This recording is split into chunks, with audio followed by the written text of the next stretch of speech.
রোজ সকালে উঠে রুটি পরোটার মতো একঘেয়েমি নাস্তাগুলো খেতে না চাইলে চালের গুঁড়োর মধ্যে ডিম দিয়ে দারুণ মজার ট্রেডিশনাল এই আইটেমটা গরম গরম নাস্তার টেবিলে সার্ভ করলে দেখবেন সবাই অনেক বেশি পছন্দ করবে।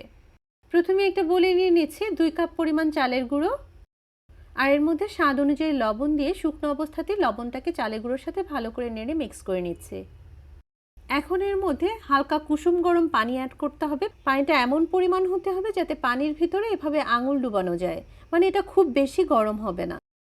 এখন এই চালের গুঁড়োর মধ্যে অল্প অল্প করে পানি ঢেলে আমি একটা ব্যাটার তৈরি করব। ব্যাটার তৈরির শেষে আমি আপনাদেরকে পানির পরিমাপটা বলে দিব, যাতে নতুন রাঁধুনিরাও পারফেক্টলি এটা তৈরি করে নিতে পারে। মোটামুটি পাতলা ধরনের একটা ব্যাটার তৈরি করে নিতে হবে। এই ব্যাটার তৈরিতে আমার 2 কাপ প্লাস 2 টেবিল স্পুনের মতো পানি লেগেছে। এখন এর সাথে আমি ডিম অ্যাড করব। প্রতি 1 কাপ পরিমাণ চালের গুঁড়োর জন্য একটি করে ডিম দিতে হবে। তো আমি যেহেতু 2 কাপ পরিমাণ চালের গুঁড়ো দিয়েছি, এখন এর মধ্যে আমি 2টা ডিম দিয়ে দিচ্ছি। এখন ডিমটাকে ভালো করে ব্যাটারের সাথে মিশিয়ে নিচ্ছি।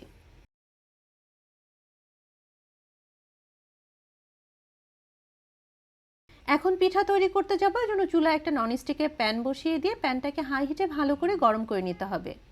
এবার এর মধ্যে আমি ব্যাটার ঢেলে দিচ্ছি। ব্যাটারটাকে ঢেলে এটাকে প্যানের চারিদিকে এভাবে ঘুরিয়ে ঘুরিয়ে ছড়িয়ে দিতে হবে। তারপর ঢাকনা দিয়ে জাস্ট 1 মিনিটের জন্য এটাকে ঢেকে রাখবো। 1 মিনিটের মধ্যেই কিন্তু পিঠাটা ভালোভাবে হয়ে যাবে। এখন পিঠাটাকে আমি প্যান থেকে উঠিয়ে নিচ্ছি।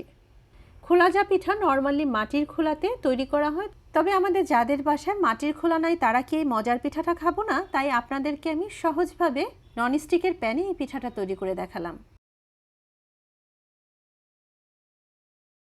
দেখুন পিঠার পিছনের দিকটা কত সুন্দর হয়েছে, কি সুন্দর একটা কালার চলে এসেছে, আর গরম গরম মুচমুচে এই পিঠাটা খেতে কিন্তু অনেক বেশি ভালো লাগে। সবগুলো পিঠাই কিন্তু এরকম সুন্দর হবে, খেতে অসম্ভব মজার। আপনারা চাইলে এটাকে মাংসের তরকারির সাথে খেতে পারেন, নারকেল গুড় দিয়ে খেতে পারেন, আবার দুধ চায়ের সাথে ডিপ করেও খেতে পারেন। এই পিঠাটা যেভাবেই খান না কেন সেভাবেই কিন্তু খেতে অনেক বেশি ভালো লাগে। তো ভিউয়ার্স, আজকের রেসিপিটা আপনাদের কাছে কেমন লেগেছে কমেন্টস করে জানাবেন। এমন সব সহজ ও মজাদার রেসিপিগুলো আমার পেজ থেকে দেখতে চাইলে পেজটিকে ফলো দিয়ে রাখতে পারেন। আর যারা ইউটিউব চ্যানেল থেকে দেখতে চাচ্ছেন তারা আমার চ্যানেলটিকে সাবস্ক্রাইব করে রাখবেন। আজকে এ পর্যন্তই। আল্লাহ হাফেজ।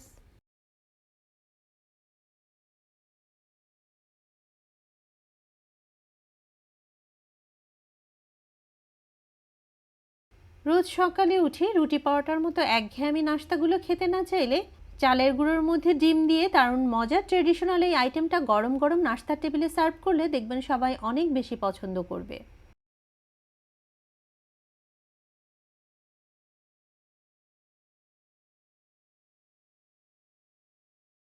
রোজ সকালে উঠে রুটি পরোটার মতো একঘেয়েমি নাস্তাগুলো খেতে না চাইলে চালের গুঁড়োর মধ্যে ডিম দিয়ে দারুণ মজার ট্রেডিশনাল এই আইটেমটা গরম গরম নাস্তার টেবিলে সার্ভ করলে দেখবেন সবাই অনেক বেশি পছন্দ করবে।